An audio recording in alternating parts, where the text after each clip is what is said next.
রাজ্য সরকার যখন তিলক তোমার পরিবারকে 10 লক্ষ টাকা দিতে চেয়েছিল, তখন কোনো একটা মুসলিম ঘরের বাচ্চা ছেলে, ওর বলা উচিত নয়, তারপরও সেই জ্ঞান নেই তার, সে বলেছিল যে অভিষেকের মেয়েকে তুলে যে ওর যদি কেউ হামলা করে, আমি যদি 1 কোটি টাকা দিই, রাজ্য সরকার কি খুশি হবে? অ্যাকচুয়ালি বুঝাতে চেয়েছিল যে মানুষের ইজ্জতের দাম 10 লাখ নয়, 1 কোটিও নয়। এটা অবশ্যই ওর বলা উচিত হয়নি, কিন্তু তারপরও সে কিন্তু রেপের কথা বলেনি, সে উদাহরণ দিতে গিয়েছিল। তাকে তুলে নিয়ে জোর করে চলে যাওয়া হয়েছে, এখনো তার কোনো খবর আছে কারো কাছে? কিন্তু আমার ইসলামের বিরুদ্ধে, আমার কোরআনের বিরুদ্ধে, আমার আল্লাহর বিরুদ্ধে এত বড় কথা হয়, তারপরও এদের বিচার হয়নি। কারণ কি বলুন? একটাই কারণ, সংখ্যা আমাদের 4.5 কোটি, 40% আমরা, শুনছেন তো নাকি? তারপরেও বিচার হয়নি, একটাই কারণ, আমরা 4.5 কোটির কোনো গার্জেন নেই, বাপ নেই। আমরা অন্যজনের পা চেটে বেড়াই, আমাদের হাতে রাজ পাওয়ার নেই, ওদের হাতে রাজ পাওয়ার আছে। ওই জন্য পুলিশ তো আর আমাদের কথা শুনবে না, পুলিশ তো রাজ পাওয়ার লোকের কথা শুনবে। কেন? পুলিশ তো তাদের কথায় কর্মচারী, ঠিক তো নাকি? যতই আমাদের ট্যাক্সের টাকা দেওয়া হোক, রাজ পাওয়ার তো ওদের হাতে। কিন্তু আমি জানতে চাইছি, আমাদের যতগুলো মুসলিম এমএলএ আছে, এরা কি এই অর্জুন সিং আর ওই 4 পাস শয়তানটার বিরুদ্ধে কেস করেছে? তোমাদের এমএলএ করেছে? জোরে বলো।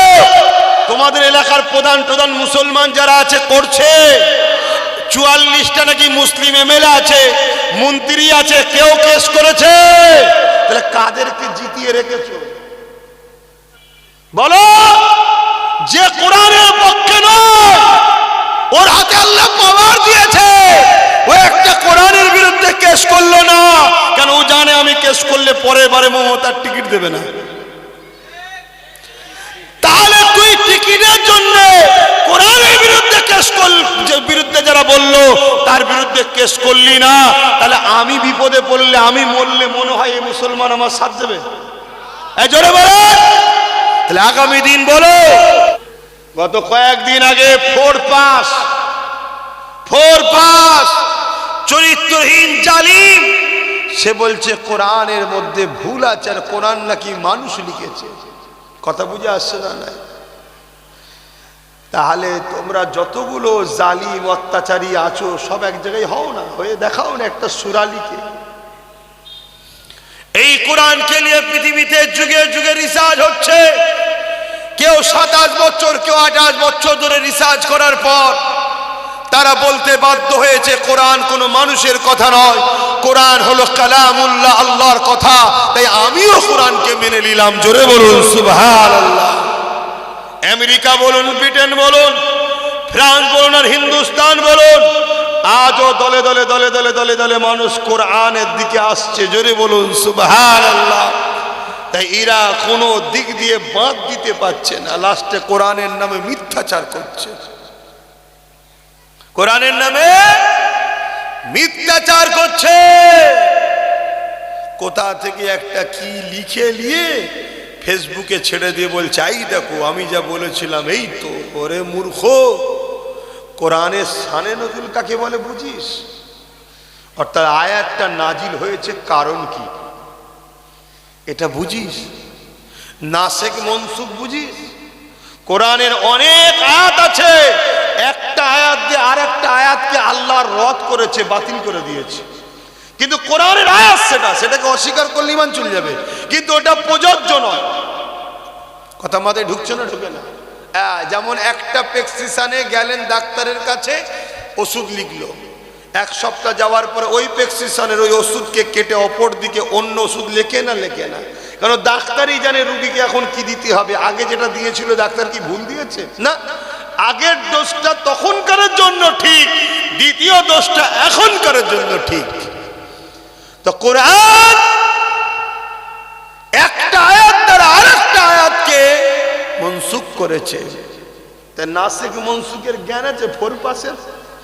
4 পাস তো নিজের ধর্মের জ্ঞান নেই, ফোরপাস তো ধর্মগুরু সম্বন্ধে জ্ঞান নেই কেন? ও ফোরপাস যে আছে ও ধর্মগুরুই কোরআনের মাইয়া কোরআনিয়া মক্তবেতেই পড়াশোনা করে বড় হয়েছে। শুনছেন তো নাকি? কিন্তু না, এগুলো বলে একটা বিভাজন তৈরি করো কেন? যে ভুলটা আমি করেছি আমার পিঠের চামড়া তুলে দেবে আমার জাতের লোকেরা। একটা এমন কথা শোনাও যে কথায় এখন সব বিভাজন তৈরি হয়ে যায়, হই হই শুরু হয়ে যায়, আমাকে লোক ভুলে যাবে। শুনছেন তো নাকি? এই চিটিংবাজদের কোয়ালিটি কোন কোয়ালিটি বোঝা মুশকিল। এরা কত বড় বড় চিটিংবাজ। এসআইআর এর নামে মানুষের নাম বাদ গেছে না যায়নি? এসআইআর এর নামে যখন ধরবে চিটিংবাজ দেখছে আমার তো পিঠের চামড়া উঠে যাবে। অতএব এমন একটা কথা বলো সেই নিয়ে চর্চা হোক, আমার জাতীয় আমার থেকে যেন চুপ হয়ে যায়। কিন্তু বড় দুঃখ, ইসলামের ঘরের কোনো ছেলে যদি অন্য ধর্মের বিরুদ্ধে বলে, আমরা মুসলমান তার বিরুদ্ধে বলি না, কিন্তু আমার দিনের বিরুদ্ধে বললে কই তার বিরুদ্ধে সেভাবে প্রোটেস্ট করার লোক দেখি না। এটা বড় লজ্জা। যাক, আমি গর্বিত, আমি ইসলামের অনুসারী, কিন্তু আমার কওমের কাছে আমার দুঃখ। আপনারা কি ভাববেন না? আপনারা কি জাগবেন না? একজন বলল ইসলামে রেপ করা ভালো, আর একজন বলল কোরআনে ভুল আছে, তার আগে আর একজন বলল কোরআন শেষ হয়ে যাবে, আমার উন্নয়ন শেষ হবে না, তার আগে আর একজন বলল আল্লাহ, তার আগে কেউ বলছে মিড ডে মিলের খাবার মাদ্রাসার বাচ্চাদের দেবো না, পথচারী কুকুরের বাচ্চাকে দেবো, তো মাদ্রাসার বাচ্চাকে দেবো না। একটার পর একটা আমার মসজিদ নিয়ে, আমার মাদ্রাসা নিয়ে, আমার কোরআন নিয়ে, আমার দ্বীন নিয়ে বারবার সমালোচনা যারা করছে, একটা কারো শাস্তি হয়েছে? কেন হয়নি? অথচ একটা ছোট খাটো চোর নেতার বিরুদ্ধে কেউ যদি বলে তুই তো চোর রে, অমনি পুলিশ ডেকে এলে তাকে ধরিয়ে দেবে না দেবে? এখন কেউ যদি বলে যে মমতা একটা বড় চোর, পুলিশ চলে আসবে না? কেন ভাই? অথচ এত বড় কথা আজও তাদের বিচার হচ্ছে না। কারণ কি?